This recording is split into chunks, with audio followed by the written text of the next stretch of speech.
Good morning class. Today we will discuss our first unit of machine learning and technique.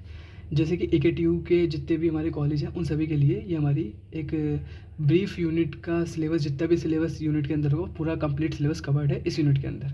तो सबसे पहले machine learning की अगर हम स्टार्ट करें तो सबसे पहले हमारा डेफिनेशन ऑफ लर्निंग, मतलब लर्निंग होती क्या है। Learning involves changes in behaviour due to experience, focusing and adapting rather than relying. मतलब अगर हम इसको जनरल भाषा में समझें तो लर्निंग क्या होती है कि अगर जैसे कि आपने किसी बच्चे को साइकिल चलाते हुए देखा होगा तो बार बार गिरता है, उठता है, साइकिल चलानी सीखता है, तो वो अपनी गलतियों से ही सीखता है। ऐसा नहीं कि उसको एक बार में साइकिल चलानी आ जाएगी। तो उसी चीज़ को हम बोलते हैं कि लर्निंग। उसी को हम अगर हम एग्जांपल देना चाहें तो child learning how to ride bicycle, ये हम इसका एग्जांपल दे सकते हैं। अब अपनी लर्निंग को मेज़र करने के लिए कुछ क्राइटेरिया डिफाइन किए गए हैं। उन क्राइटेरिया के बेसिस पे हम पता करते हैं कि हमारी लर्निंग जो है वो ठीक चल रही है या फिर नहीं चल रही है। तो परफॉर्मेंस मेजर ऑफ लर्निंग, तो जब हमारा सबसे पहले नंबर का परफॉर्मेंस होता है वो होता है जनरलिटी, यानी कि it is ability to perform well across various data set and environment, not just that one it was trend.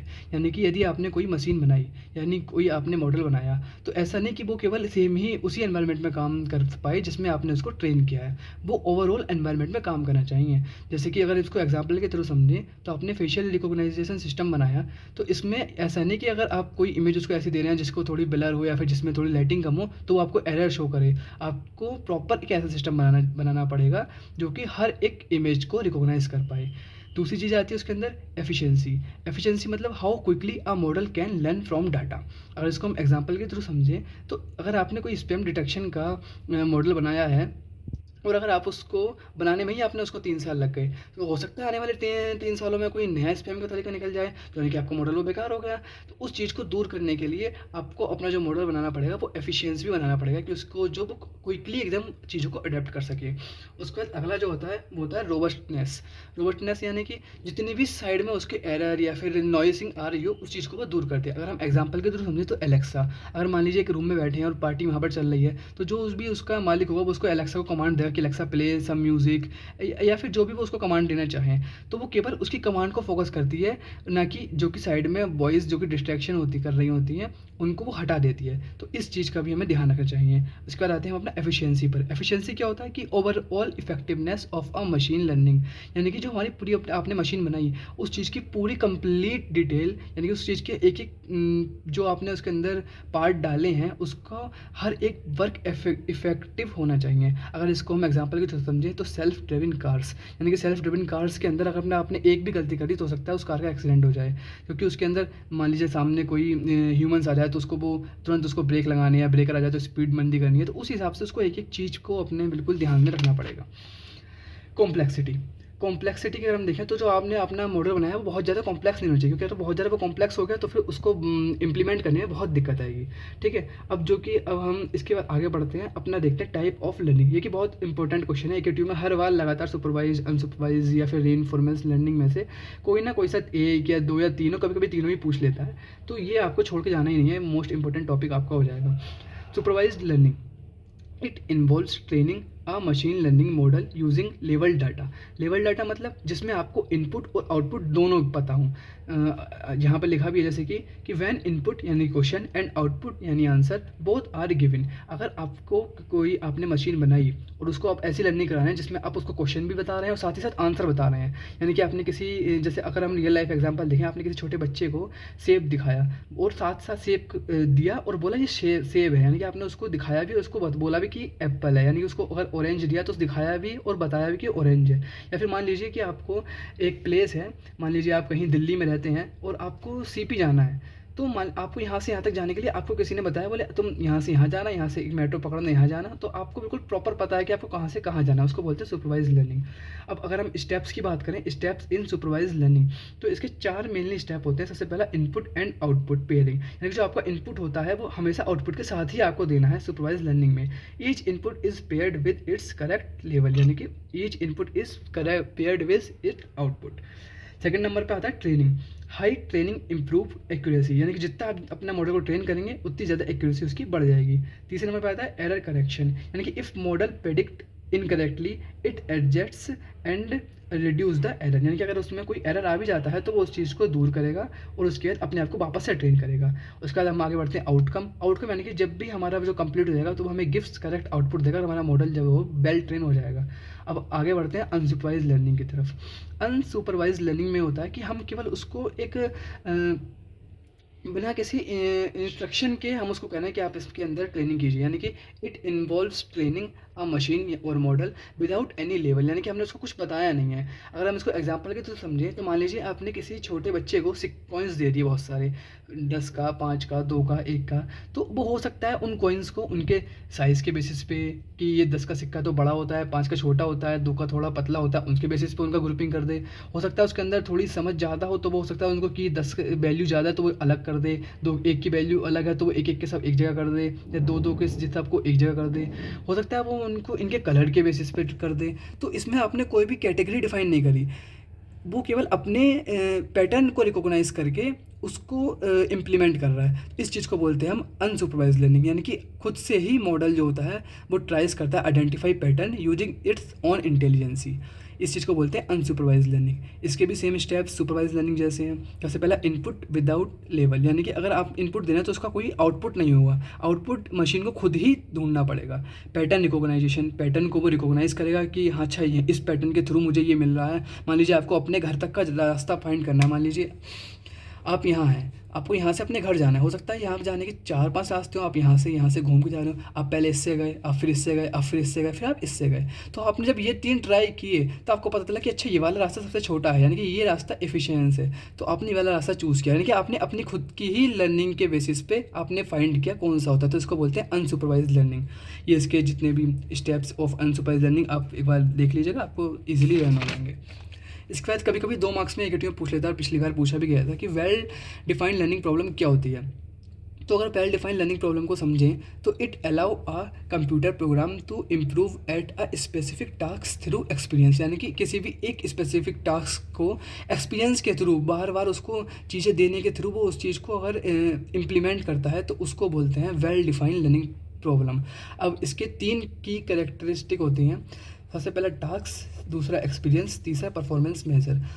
अब अगर हम इन तीनों को एक एग्जांपल के थ्रू समझें तो आपको ज़्यादा अच्छे समझ में आएगा। तो अगर मैं एग्जांपल के थ्रू देखूं तो मैं स्पैम ईमेल डिटेक्शन का आपको एग्जांपल देता हूं कि सबसे पहले आपने टास्क में उसको क्या टास्क दिया कि identify and filter out unwanted email, यानी कि जितनी भी स्पैम ईमेल हैं आपने उनको अलग उसको आइडेंटिफाई करने का टास्क दे दिया। एक्सपीरियंस में आपने उसके अंदर क्या डाला, a collection of emails that have been labelled by a user as either spam और नॉट स्पैम, यानी कि आपने उसको एक साइड स्पैम जो ईमेल होंगी, एक साइड जो भी ईमेल होंगी जो कि नॉट स्पैम होंगी उनको दे दिया। तो वो उनको अलग पैटर्न रिकॉग्नाइज करेगा कि स्पैम है उनके अंदर क्या क्या सिमिलरिटी हैं, जो स्पैम नहीं है उनके अंदर क्या क्या सिमिलरिटी हैं। इस चीज़ पे वो अपना एक्सपीरियंस करेगा। अब परफॉर्मेंस मेजर में क्या करेंगे आप, the percentage of email that are correctly classified by the filter, यानी जो भी आपने फिल्टर बनाया, जो भी आपने एक टूल बनाया, वो कितनी ही फ्रॉड ईमेल को करेक्टली आइडेंटिफाई कर रहा है, वो आपको बताएगा परफॉर्मेंस मेजर। तो इसी चीज़ को हम अगर टेक्निकल भाषा में लिख दें तो उस चीज़ को वेल डिफाइंड लर्निंग प्रॉब्लम्स कहते हैं। समझ में आ गए होंगे आपको, और बाकी अगर ना आए तो एक बार आप नोट्स के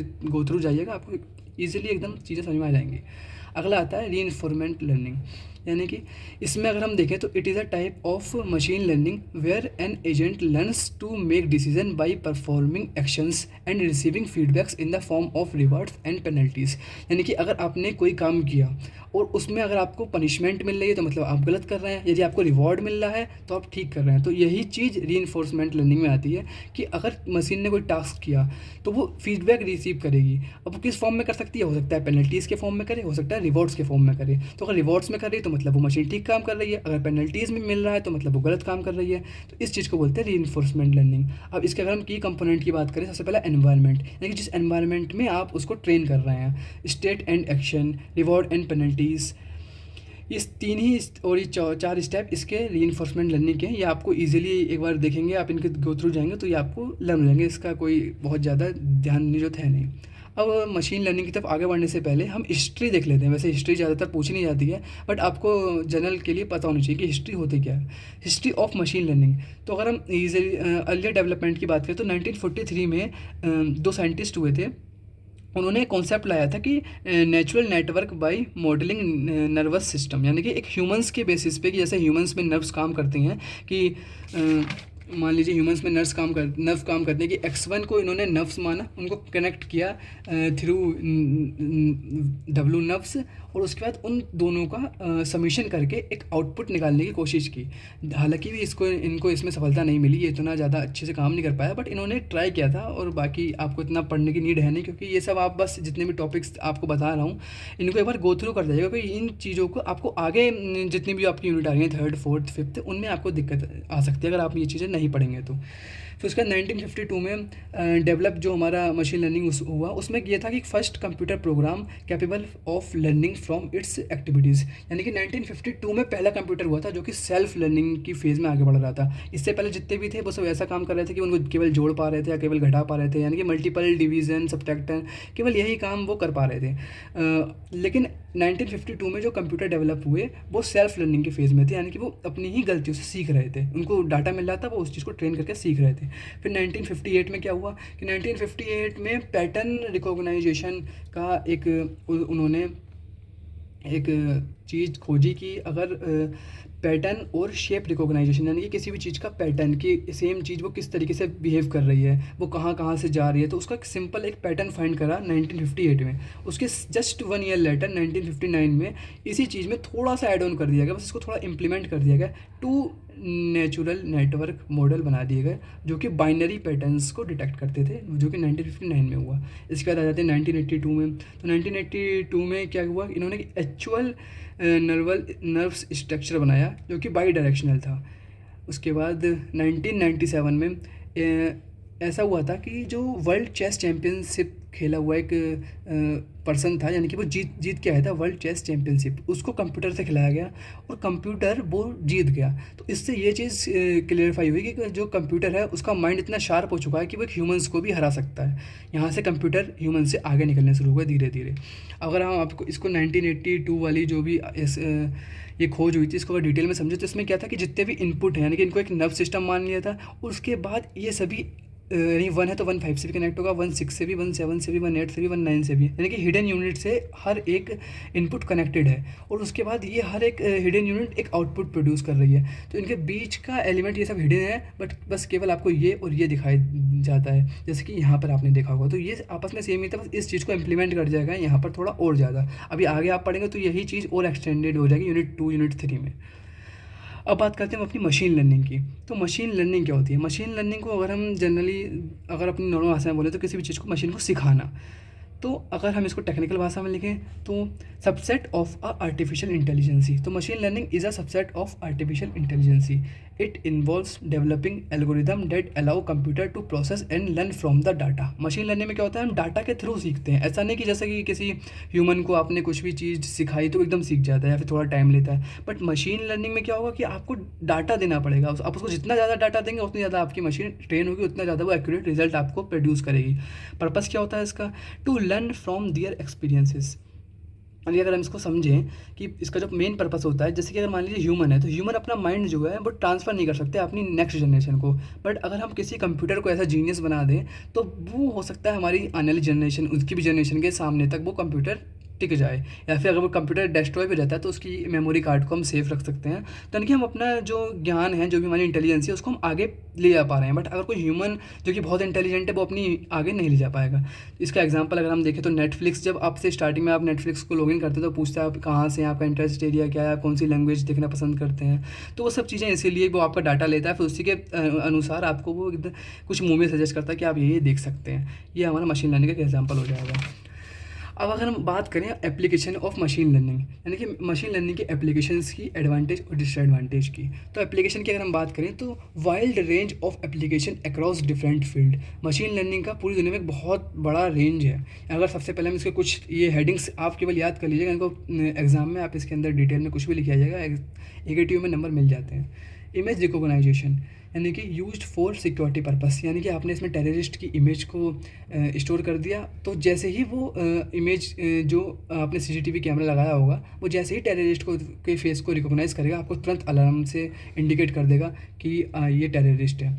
स्पीच रिकॉग्नाइजेशन, यानी कि अगर जैसे कि सिरी और एलेक्सा, आप उससे कुछ भी बोल सकते हैं, वो किसी चीज़ में कन्वर्ट कर सकता है, आपको तुरंत आपकी स्पीच के बेसिस पे आपको वो आउटपुट प्रोड्यूस करता है। मेडिकल डायग्नोसिस, इसमें एक बहुत ही बड़ा इम्प्लीमेंट हुआ है मशीन लर्निंग का। अगर मैं एक आपको एग्जांपल के थ्रू समझाऊँ तो अभी कुछ दिन पहले एक न्यूज़ पढ़ रहा था, उसमें ये था कि एक लेडी थी, उसको बहुत सारी डिसीज़ हो गई थी, तो वो अलग अलग डॉक्टर के पास जा रही थी, कोई भी डॉक्टर उसकी डिजीज़ पकड़ नहीं पा रहा था, उसको क्या दिक्कत है ना। तो फिर उसने क्या काम किया, एक दिन घर बैठे बैठे चैट जीपीटी पे डाला और उसने अपनी सारी रिपोर्ट डाली, तो चैट जीपीटी ने उसको एक जितने भी उसके पास डाटा प्रीवियस था उनको एनालाइज करके उसको बताया कि आपको ये डिसीज़ हो सकती है। वो अगले दिन डॉक्टर के पास गए तो डॉक्टर ने बोला हाँ ठीक है, तुम्हें यही डिसीज़ है, क्योंकि मशीन लर्निंग ने एक ऐसा करके उसके पास जितने भी उसने प्रीवियस जितने भी पेशेंट्स थे उन सबका डाटा देख के उनको एनालाइज करके एक डिसीज़ डिफाइन की।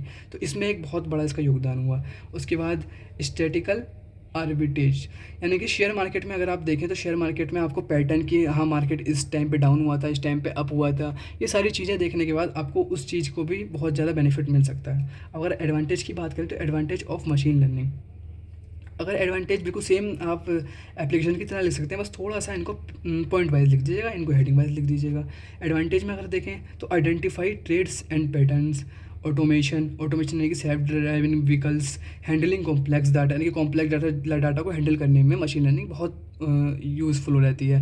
अगर इसके डिसएडवांटेज की बात करें तो पहला, अगर आपने इसको गलत डाटा दे दिया तो ये मशीन, मतलब आपने इसको डाटा जैसा आप देंगे वैसा ट्रेन होगी। अगर आपने इसको फॉल्स डाटा दे दिया तो मशीन फॉल्स ट्रेन हो जाएगी। टाइम एंड रिसोर्सेज, मशीन को ट्रेन करने में टाइम बहुत लगता है, मैन पावर बहुत लगती है, रिसोर्सेज बहुत यूज़ होते हैं, ये सारी चीज़ें इसके अंदर डिसएडवांटेज में आ जाएंगी। अब अपना जो कि AKTU की यूनिट अगर आप सिलेबस के अकॉर्डिंग देखें तो उसमें एक टॉपिक हो रहा था मशीन लर्निंग अप्रोचेस। तो machine learning approach different approaches को अपने अंदर लेती है, जैसे कि एक दो तीन, मतलब बहुत सारी इसके अंदर अप्रोचेस हैं। तो कभी भी ऐसा नहीं होता कि आपसे वो कोई एक को पूछ ले, वो आपसे छोटी छोटी 3-4 को मिला के पूछ लेगा। तो इनको केवल डिटेल में पढ़ने की जरूरत नहीं है, आप इनको ओवरव्यू देख लीजिए तब का, ताकि इसके बारे में आप थोड़ा थोड़ा लिख पाएँ। सबसे पहले पढ़ते हैं आर्टिफिशियल न्यूरल नेटवर्क। इसका काम क्या था, ये बनाई क्यों गई? ये इसलिए बनाई गई, ये एक ह्यूमंस की बेसिस से बनाई गई, यानी कि अगर हम इसकी इंस्पिरेशन की बात करें तो structure and function of the nerve system in humans, यानी कि ह्यूमंस के अंदर जैसा स्ट्रक्चर होता है उसी बेसिस पे इसको बनाया गया था। इसकी फंक्शनलिटी, ये काम कैसे करती है? These network are used for machine learning and pattern recognization, handling complex data, input efficiency, यानी कि हमने इनपुट दिया और वो जितने भी इसके अंदर हिडिंग डाटा है उसके हर एक इनपुट एक हिडिंग डाटा से पूरी तरह कनेक्टेड है, बिल्कुल नर्व्स की तरह। ठीक है, 1 है तो 1 4 से भी कनेक्टेड है, 1 5 से भी, 1 6 से भी, 1 7 से भी, 1 8 से भी। 2 है, 2 4 से भी कनेक्टेड है, 2 5 से भी कनेक्टेड है, 2 6 से भी कनेक्टेड है, 2 7 से भी कनेक्टेड है, 2 8 से भी कनेक्टेड है। फिर 4 है, 4 9 से भी कनेक्टेड है, 4 5 10 से भी कनेक्टेड है। तो ये आउटपुट आया, ये आपका इनपुट आया, ये आपने इनपुट दिया था, तो इस इनपुट को वो आउटपुट के चेक करेगा कि अगर आपका ठीक है तो ठीक है, वरना तो उसमें कुछ एरर आता है तो वापस से सेम चीज़ प्रोसेस वापस से सेम उसका करेगा। तो ये होता है आपका आर्टिफिशियल नेचुरल नेटवर्क। इससे अगर कंपोनेंट की बात करें तो न्यूरॉन्स, कनेक्शंस एंड प्रोसेसिंग, ये 3 इसके कंपोनेंट हो जाते हैं। इसके बाद आते हैं हम अपने नेक्स्ट टॉपिक की तरफ, जो है क्लस्टरिंग। क्लस्टरिंग एक बहुत ही इजी टॉपिक है और AKTU का सबसे फेवरेट टॉपिक है, मोस्टली दे देते हैं। क्लस्टरिंग क्या होता है? Clustering process of sorting items into group based on their similarities, यानी कि सिमिलरिटीज़ के बेसिस पे उनको डिवाइड करना, उनको फाइंड करना, उसको बोलते हैं क्लस्टर। अगर एग्जांपल देखें, मान लीजिए फ्रूट का अगर आप एग्जांपल ले लेते हैं कि वो फ्रूट को किस बेसिस पे शेप कर सकता है। मान लो फ्रूट, उसको आपने बनाना, एप्पल एक साथ दे दिए, तो बनाना को उसके कलर के बेसिस पे भी डिफाइन कर सकता है, उसके साइज़ के बेसिस पे भी अलग ग्रुप में डाल सकता है। तो उसका एक एग्जांपल देख सकते हैं, जैसे कि रो डाटा में हमने इसको एक स्क्वायर दे रखा है, एक ट्रायंगल दे रखा है, और अब इसको जितना हम क्लस्टरिंग के एल्गोरिथम लगाएंगे, एल्गोरिथम निकालने के बाद इसको शॉर्ट कर देगा। शॉर्ट करने के बाद इसने तीनों को ही अलग अलग जगह डिफाइन कर दिया। तो इसी के बाद अब जैसे ये ट्रायंगल, सर्कल, स्क्वायर, तीनों को ही इसने इनके साइज़ के या फिर इनके पैटर्न के बेसिस पे अलग अलग डिफाइन कर दिया, इसको बोलते हैं क्लस्टरिंग। अब ये अनसुपरवाइज लर्निंग होती है। डाटा रिडक्शन, डाटा रिडक्शन कभी कभी 2 नंबर में पूछ लेता है। डाटा रिडक्शन क्या होता है? It refers to technique use to reduce the volume of the data while maintaining its integrity, यानी कि डाटा को, आपका डाटा का वॉल्यूम तो कम कर दिया बट उसकी इंटीग्रिटी को आपने बिल्कुल भी हार्म नहीं पहुँचाया। अब हम क्लस्टरिंग के जो कि इसके सब टाइप होते हैं उनकी तरफ आगे बढ़ते हैं। तो हायरार्किकल क्लस्टरिंग, क्लस्टरिंग का एक हायरार्की होती है बट 2 टाइप की होती है, एक बॉटम टू अप, एक डिवीज़न।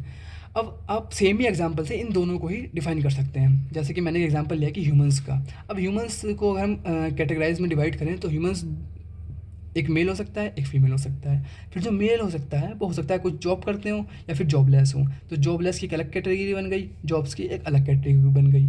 अब हो सकता है कि जॉब्स के साथ वो कुछ प्राइवेट जॉब में हो, कुछ गवर्नमेंट जॉब में हो, सेम एज़ फीमेल्स के साथ। हो सकता है फीमेल्स घर पे काम करती हो सकता है फीमेल ऑफिस जाती हूँ, हो सकता है फीमेल प्राइवेट सेक्टर में काम करती हैं, हो सकता है फीमेल्स गवर्नमेंट सेक्टर में काम कर सकती हूँ। तो अगर हम इसको अप टू डाउन देखें तो ये हमारा हो जाएगा डिवीज़न। अगर हम इसको बॉटम टू अप देखें यानी कि प्राइवेट सेक्टर से जॉब में जाएँ, जॉब से फिर मेल फीमेल ऐसे ऊपर जाएँ, तो ये जगह हमारा बॉटम टू अप। इसको बोलते हैं हायरार्किकल क्लस्टरिंग। इसके बाद आगे density based clustering. Density based clustering मतलब जहाँ भी आपको ज़्यादा डेंसिटी दिखे वहाँ पर आपने एक ग्रुपिंग कर दी। जैसे कि मुझे यहाँ ज़्यादा डेंसिटी दिखी तो मैंने इसको एक ग्रुप बना दिया, यहाँ ज़्यादा दिखी इनको ग्रुप बना दिया, यहाँ ज़्यादा दिखी इनको ग्रुप बना दिया। मैं इनको ही बना सकता था बट इनके बीच में एक तो स्पेस बहुत है और कहीं भी साथ में एक साथ इनकी डेंसिटी नहीं है, मतलब बहुत सारे ये आपस में नहीं है, तो डेंसिटी बेस्ड हो जाता है हमारा। इसके साथ आपका क्लस्टरिंग पूरा होता है। आगे डिसीजन ट्री, ये बहुत ही इंपॉर्टेंट टॉपिक A-T-U की तरफ से। डिसीजन ट्री, डिसीजन ट्री क्या करता है? It is used in data maintaining statics and machine learning to predict an outcome based on input variable. यानी कि जो आपने इनपुट दिया है उसके बेसिस पे ये आपको आउटपुट प्रोवाइड करने की टेक्निक बताता है। It resembled a tree structure with branches and leaves, यानी कि इसके अंदर ब्रांचेस और लीव्स यानी कि जैसे ट्री में होता है उसी के बेसिस पे काम करता है। अगर हम इसको एक ये स्ट्रक्चर के अगर आपसे पूछे तो ये स्ट्रक्चर डिफाइन कर सकते हैं। स्ट्रक्चर में decision node, decision node, decision node, leaf node, leaf node, आपको इससे समझ में नहीं आएगा, आपको एक एग्जांपल के थ्रू समझाते हैं।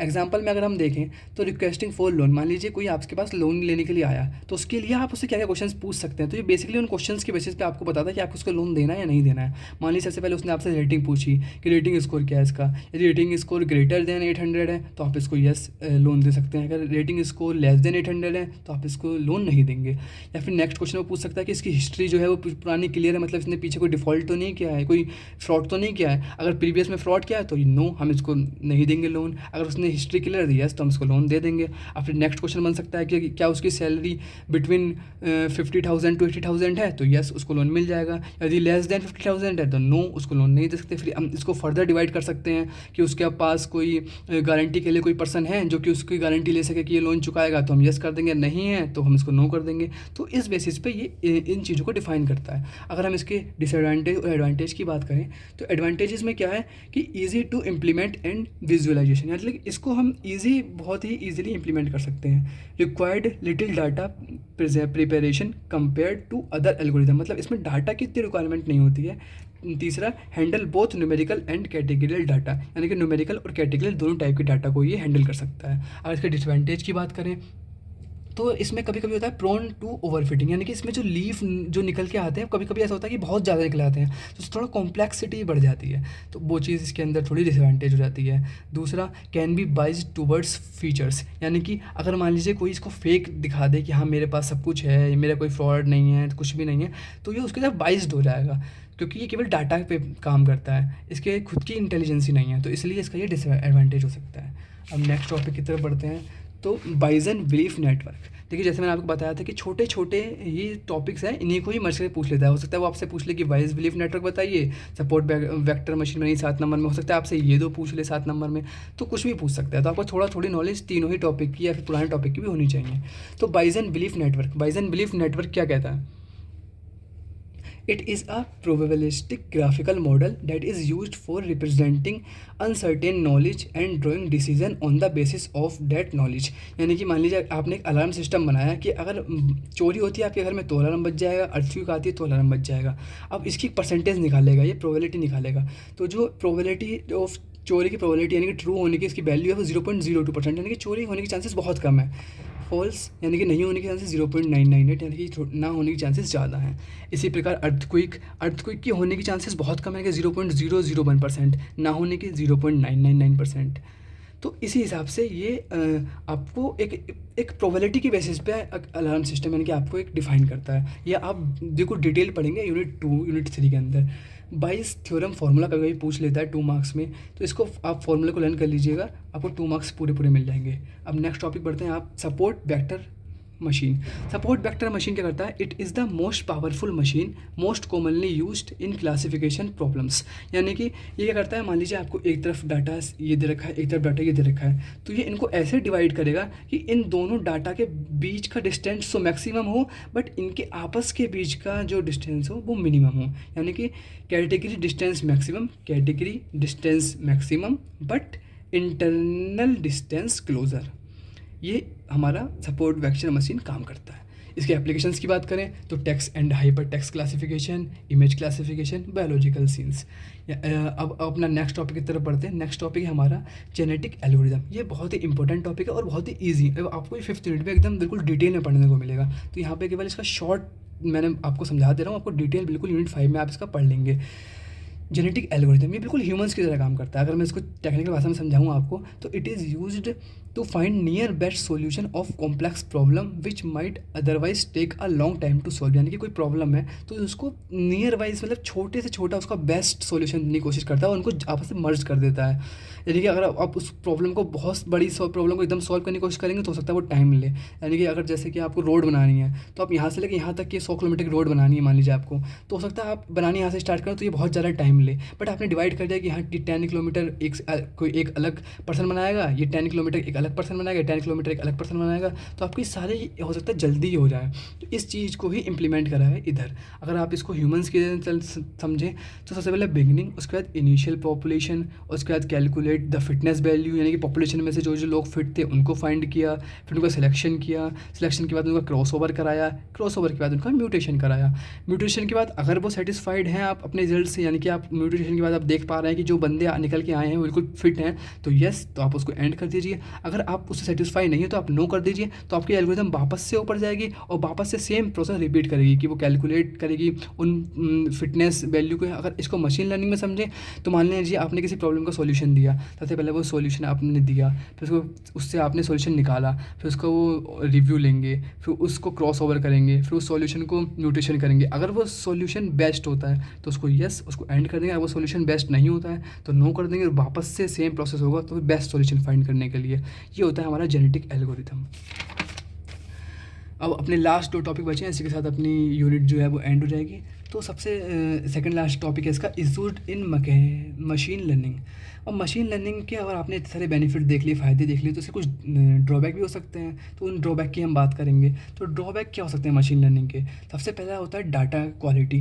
मतलब मशीन लर्निंग आपकी पूरी ही डाटा पे बेस है, तो अगर डाटा क्वालिटी आपने उसको बेकार दी तो फिर आपकी मशीन जो है वो काम नहीं करेगी। तो high quality data is crucial for developing efficiency machine learning models. Poor data can lead to incorrect predictions. यानी कि अगर आपने डाटा अच्छा दिया है, डाटा हाई स्पीड का दिया है, डाटा बिल्कुल आपने उसको एक्यूरेट दिया है, तो आपका मॉडल अच्छे से ट्रेन होगा, आपको प्रेडिक्शन अच्छी देगा। पर अगर आपने डाटा उसको बेकार दिया है तो आपका मॉडल जो है वो इनकरेक्ट हो जाएगा, यानी कि वो आपको प्रेडिक्शन जो है बिल्कुल एक्यूरेट नहीं दे पाएगा।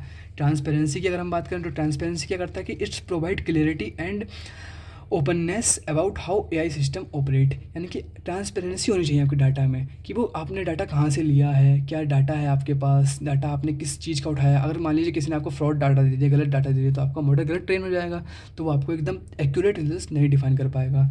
मैन पावर, यानी कि एक स्किल्ड रिक्वायरमेंट ज़रूरत होती है। ऐसा नहीं कि कोई भी रैंडम पर्सन आकर मशीन को ट्रेन कर सकता है। टाइम बहुत लगता है मशीन लर्निंग के अंदर। कभी कभी ऐसा होता है कि मशीन को आप ट्रेन करने के 3-3, 4-4 साल लग जाते हैं और हो सकता है कि 4 साल बाद उस चीज़ की कोई वैल्यू भी ना बचे। हो सकता है कोई और आपका कॉम्पिटिटर आपसे पहले ही उस चीज़ को ट्रेन करके पब्लिश कर दे। इसी पर आता है मिस एप्लीकेशन ऑफ टेक्नोलॉजी। यानी कि आप देख रहे होंगे जैसे कि टेक्नोलॉजी का मिसबिहेव बहुत हो रहा है। लोग एआई से क्रिएट करके पिक्चर्स वायरल कर देते हैं, फिर बहुत चीज़ें ऐसी जो कि सामाजिक तौर पे मान्य नहीं है, वो सारी चीज़ें मशीन लर्निंग के थ्रू आप कर सकते हैं। तो ये इसके डिसएडवांटेज या फिर इशू भी बोल सकते हैं। एक लास्ट टॉपिक जो कि कभी कभी एकेटीयू में पूछ लेता है, जैसे काफ़ी बार आया नहीं है बट कभी कभी आपके सिलेबस में आया तो इसलिए बता रहे हैं। Data science and machine learning में डिफरेंस पूछ लेता है। तो डाटा साइंस और मशीन लर्निंग लोगों को लगता है कि सेम हो जाती है क्योंकि दोनों में ही डाटा का काम होता है, बट ये डिफरेंस है। डाटा साइंस को अगर हम देखें तो it involves data clearance, preparation and analysis. यानी कि डाटा को क्लियर करता है, प्रिपेयर करता है, उसको एनालाइज करता है। जबकि मशीन लर्निंग क्या करता है? Practice of using algorithm to learn from and make prediction based on data. ये जो आपने उसको डाटा दिया है उस डाटा पे एल्गोरिथम अप्लाई करेगा, उसके बाद प्रेडिक्शन करके आप अपने आप को ट्रेन करेगा। डाटा साइंस क्या करता है कि deals with a variants of data operations, यानी कि बहुत टाइप के ऑपरेशंस के साथ डील करता है। जबकि मशीन लर्निंग क्या करता है कि ये एआई का सबसेट होता है, तो ये फोकस करता है अपने आप को सेटिस्फेक्शन के लिए, मतलब एक ऐसा मॉडल तैयार करने के लिए जो कि उस डाटा से ट्रेन हो जाए। डाटा साइंस में हम देखते हैं कि फोकसिंग ऑन प्रोसेसिंग डाटा, मतलब डाटा को प्रोसेस करने पे हमारा फोकस होता है। देखिए मशीन लर्निंग में हमारा प्रोसेस क्या होता है, programmer learn from the data. Machine learning में जो प्रोग्रामर होता है वो डाटा से लर्न करता है, जबकि यहाँ पर हम डाटा को प्रोसेस करते हैं। डाटा साइंस में जो हमारी एप्लीकेशन होती है वो होती है कि फ्रॉड डिटेक्शन सिस्टम कर दिया, हेल्थ केयर एनालिस्ट कर दिया। देखिए मशीन लर्निंग की जब हम सिस्टम की बात करें, जो कि हम इसका यूजेस की बात करें, तो मशीन लर्निंग का हम यूज़ करते हैं कि फेशियल डिटेक्शन सिस्टम में, सेल्फ ड्राइविंग कार्स में। सेल्फ ड्राइविंग कार्स यानी कि जैसे कि उस सेल्फ ड्राइविंग कार में मशीन लर्निंग का यूज़ करके बिना किसी ह्यूमन के आपकी कार स्मूथली रन कर रही है। इन चीज़ों में डाटा साइंस मशीन लर्निंग का यूज़ होता है। तो आशा करता हूँ कि डाटा साइंस और मशीन लर्निंग के बीच में भी आपको डिफरेंस पता चल गया होगा, और पिछले यूनिट में जितना भी आपको समझाया है वो सब आपको समझ में आया होगा। तो अगर आपको कहीं डाउट हो, किसी भी चीज़ को आपको लगे कि हाँ ये चीज़ समझ नहीं आई है, तो आप कमेंट कर सकते हैं, आप अपना डाउट क्लियर कर सकते हैं। और चैनल को सब्सक्राइब करें, बेल आइकन को प्रेस करें, लाइक करें, बस यही आपसे मांग रहे हैं। और उसके बाद अगर आपको नोट्स चाहिए तो आपको नोट्स कमेंट सेक्शन में आपको लिंक मिल जाएगा, आप उसमें जाकर नोट्स को ले सकते हैं। और टेलीग्राम चैनल ज्वाइन कर सकते हैं अगर आपको और कुछ ज़्यादा जानकारी चाहिए तो। इसी के साथ हमारी नेक्स्ट वीडियो में मिलते हैं आपसे। शुभ रात्रि, टाटा, बाय बाय।